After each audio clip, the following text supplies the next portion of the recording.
Cowardice is the problem. The world is full of cowards. We suffer from a pandemic of cowardice. We've never suffered from any other pandemic the last 3 years. People are absolutely and utterly cowards, and they do to me what they did to me to scare people.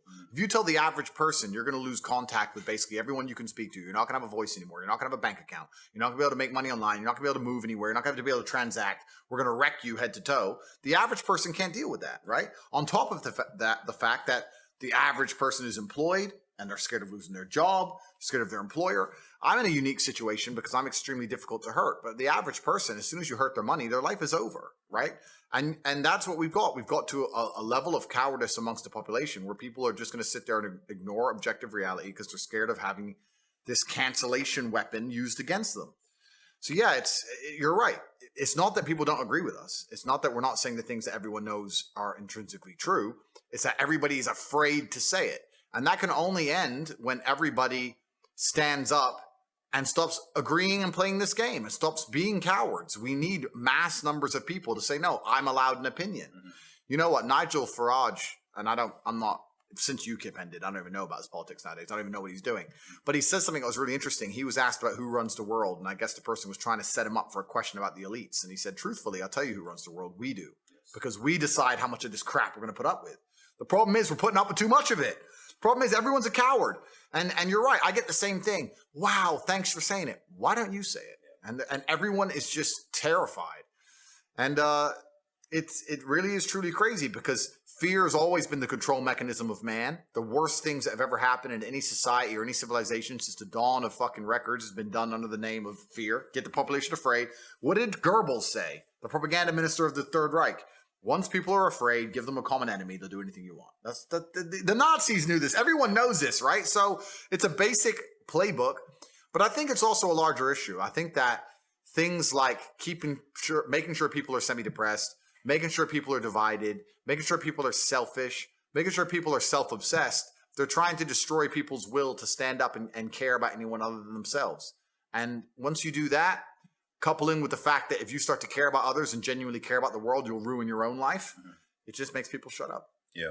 And it's so interesting you say that because something that is not often discussed or analyzed, one of the strangest things I've seen in the conversation around you and your meteoric rise in fame and popularity this year is not a lot of people are thinking, okay, well, for that to happen, he's got to be saying some real stuff, right? Like you don't grow by hundreds of thousands of followers per day.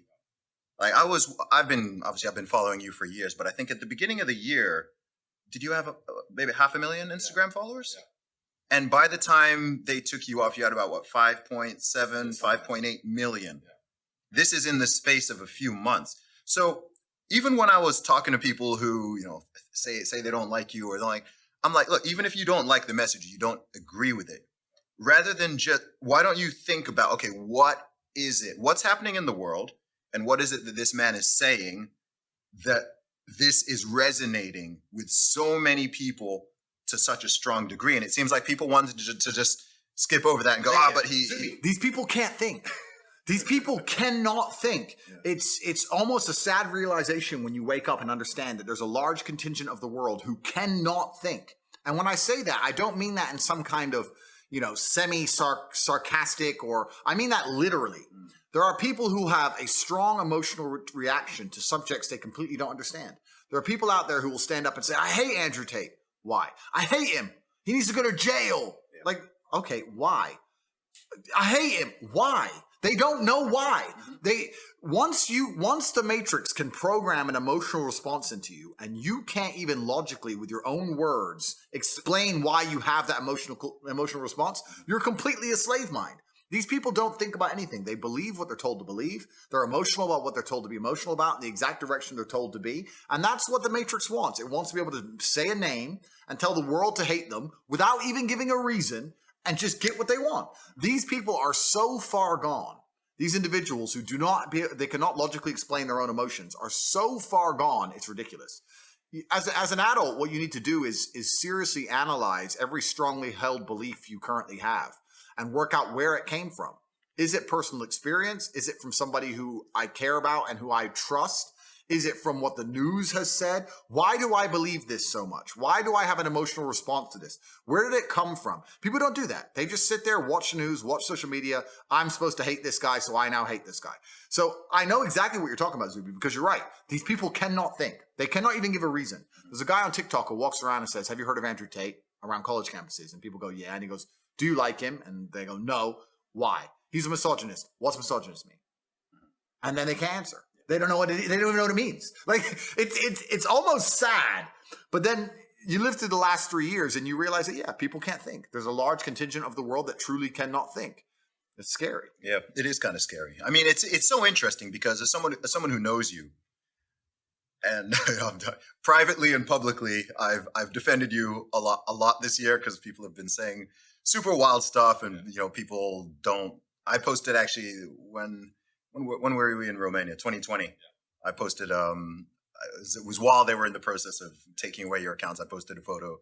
I was just reading the comments, and I was like, "Wow, people have such strong emotion. Why you?" Like, people will be mad that we're sitting here right now. You can't talk to this person. You shouldn't talk to that person, and so on. And the thing that blows my mind about it is, number one, I think I'm a pretty good judge of character. Yeah. Like, I'm a good judge of character in general. And also, I think that your overall message to me is very clearly positive. Yeah. That's the thing about it. To me, it's like, look, someone might not like this bit or that bit or disagree with that statement, but I'm like, look, overall, what this it's not that dissimilar to me to what they tried to do with Jordan Peterson. Yeah. Like you have, I'd say the overall message, perhaps even of all three of us, is somewhat similar. There's a certain through line about personal responsibility, building yourself up, especially as a man, not falling into this victim game, improving your mindset, improving your body, all of these things. But people will just ignore all of that. They'll just ignore all the positive. They'll ignore the fact that you're helping people, motivating people, helping people. You get emails. I've had emails. Oh man, I was feeling suicidal. I was feeling this. I was feeling that. And just listening to you helped me. It motivated me, got me in the gym, and so on. And people will just gloss over all of that. Completely. And they make it out as if like all you talk about is women. Yeah. Or something. That's what's crazy. But the reason they'll gloss over all of that is because, like I said, you have to ignore your own eyes. That's what they want. When you're fully slave-minded, what I will genuinely state this as a fact. I will state this as a fact, even though I don't know it's a fact. But I would love for someone to do the study. Go out there in the world and ask 100 people if you like Andrew Tate or not. And the ones who say yes and the ones who say no, do an IQ test. And I guarantee you, the biggest idiots out there, when I see people who dislike me and I see them trying to explain why, it doesn't even make sense. It doesn't even make sense. It's like, it's English, but it doesn't make logical sense. And yeah, they'll come at me with the garbage about being a misogynist, etc. Not very often do people argue my points, because arguing my points is absolute destruction because they know they're wrong. So what they try and do is discredit my character. They say he's a bad person, he's a misogynist, he's done this, he's done that, he's evil. But what does he say that you disagree with? What does he say that's wrong? Oh, but he's a bad person. They can't argue against my points. And the only reason they try and say I'm a bad person is because they're weaponizing virtue to try and find a way to attack me. They can't attack me logically because they know I'm right. They can't attack my successes as a man or as a person. They can't say I'm not successful. They can't find anything bad to say about me besides bald, which they probably come at you with. But they say, where's your hair? Yeah. It's like, okay, cool. I shaved it off. Which is ridiculous in and of itself. But then they say, okay, well, then he's a bad person. And the thing about it is, once they understand that the only way they can attack you is by saying you're a bad person, it doesn't matter that you prove them wrong. They're not interested in the truth. They're not interested in truth. You can sit and say, here's proof he's not a misogynist. Here's proof he has no criminal record, never done anything wrong. Here's proof he's a nice person. Here's proof he gives to charity. Here's the orphanage he built. Yeah. Here's the dogs he rescued. Here's the millions he's given away. Here. They don't want to see it. They're just blind to it. They're like, no, I ignore my own eyes. That can't possibly be true because the media told me this guy must be bad. And they're slave-minded. And what's actually scary is that these people genuinely believe that they're the good people of Earth. And it's always completely the opposite.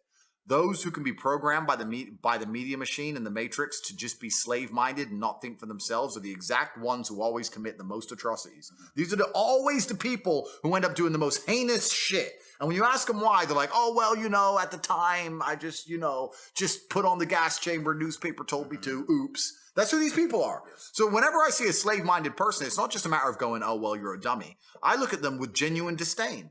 I look at you and think you're actually a bad person. You're genuinely evil. You cannot think for yourself. I don't even see you as a person I ever want to get to know or I'd love to deprogram you, but it's impossible. These people are genuinely the worst people on the planet. And it's kind of convenient that all the people who dislike me are the worst people on the planet. So it's fine. I don't have to talk to them anyway. But if you read any history book, read any of it, all the most heinous shit committed by humanity were people who just couldn't think for them fucking selves. Every single time. Awful.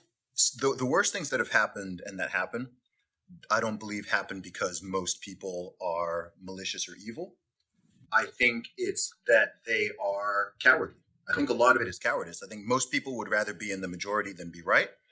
And once people have made up a decision or been told what to think, doesn't matter what the issue is, to get them out of it or to admit that they're coming out of it is extraordinarily difficult. We're still dealing with this after the past 2.5 years that we've lived through with the whole C-19 response and the fact that people are trying to memory hole things and act like they never said things and never did things. They want to just, okay, like we're just totally back to normal as if, a year ago you didn't want to throw people into a gulag or whatever. Sorry to interrupt, but you're so right. But this is the thing that aggravates me the most. These slave-minded individuals are they're literally barely sentient individuals. If I was the kind of person, if I was walking around with a mask on and screaming at my fellow man in supermarkets, and I've now realized that I was wrong because COVID is still here, and I'm not wearing a mask anymore, neither is anyone else, I would feel deep shame. I would be apologetic. I would literally be saying to the world, I can't believe they fooled me like that. I don't know who you were, who I was yelling at in the supermarket. You were smarter than me. I made a mistake. I'm sorry. They fooled me. They tricked me. These people don't even feel shame. They don't even feel sorry. They don't even sit and go, wow, they made a fool out of me. It doesn't even cross their minds. They're on to the next thing now. Slava Ukraine. Next thing. They don't give a shit. And it's just truly amazing that they can destroy someone's life for 3 years and then recruit these people to go out there and push the agenda for them. And all the people who were tools of an agenda, now the agenda is over, are not sentient enough to sit and go, wow, they fooled me. I need to think more carefully next time they try and fool me. No. They just continue with the programming. These people are completely and utterly slave-minded, genuinely slaves. They live inside of a system, and the system they're going to purport and fight to defend is going to destroy them. They're not fighting for a system which is going to give them anything other than absolute slavery and tyranny. It's truly incredible to watch in real time this kind of crap happening. But these people are beyond saving, and obviously people like you and I stand up. But even though we're trying to help them, once they come for us with the cancellation mob, these people cheer. It's to a degree you'd like to think it's demoralizing. You'd say, well, why am I trying to save people from themselves if they're truly this stupid? But the odd ones that you can speak to and the minds you can free kind of make it worth it. But yeah, there are so many people out there that literally have never analyzed their own life and decisions. I say this to everybody at home. When I still had Twitter, I used to do tweets all the time talking about all the influencers, including conservative right-wing influencers who were purporting and pushing the mask agenda. Yes. You need to fucking apologize. You can't just memory hole it. You can't just delete the tweet. I saw it, and the world saw it, and you know who you are. Say sorry. Say sorry. Say, I was a fool. They made a fool of me, and admit it, because if you don't admit your mistakes, you're going to repeat them.